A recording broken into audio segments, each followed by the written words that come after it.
di sini ada rumusan masalah. Yang pertama, apakah gaya kepemimpinan berpengaruh terhadap prestasi kerja karyawan? Yang kedua, apakah lingkungan kerja berpengaruh terhadap prestasi kerja karyawan? Dan yang ketiga, apakah gaya kepemimpinan dan lingkungan kerja secara simultan berpengaruh terhadap prestasi kerja karyawan? Tujuan penelitian. Yang pertama, menganalisis pengaruh gaya kepemimpinan terhadap prestasi kerja. Yang kedua, menganalisis pengaruh lingkungan kerja terhadap prestasi kerja.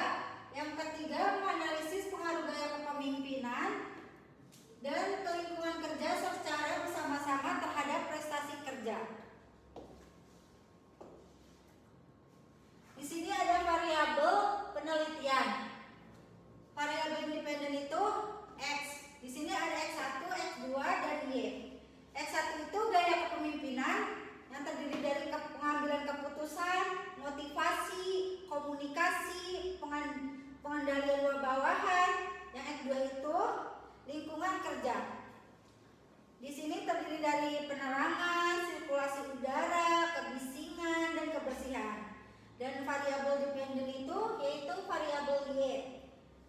Prestasi kerja. Di sini ada kuantitas kerja, kualitas kerja, disiplin kerja, kerjasama tim, dan tanggung jawab.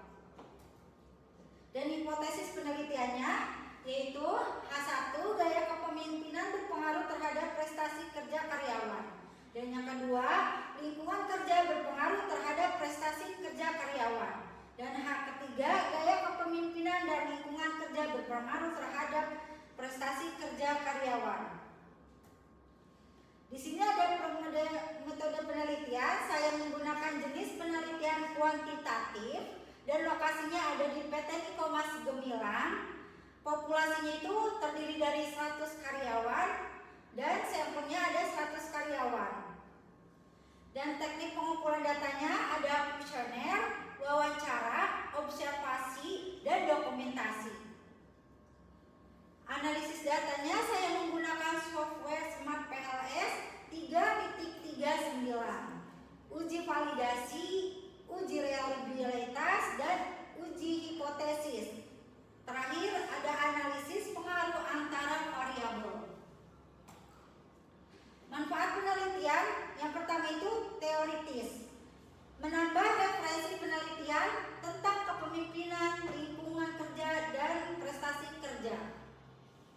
Dan yang kedua itu praktis, memberikan masukan kepada PT Niko Mas Gemilang untuk meningkatkan kerja karyawan.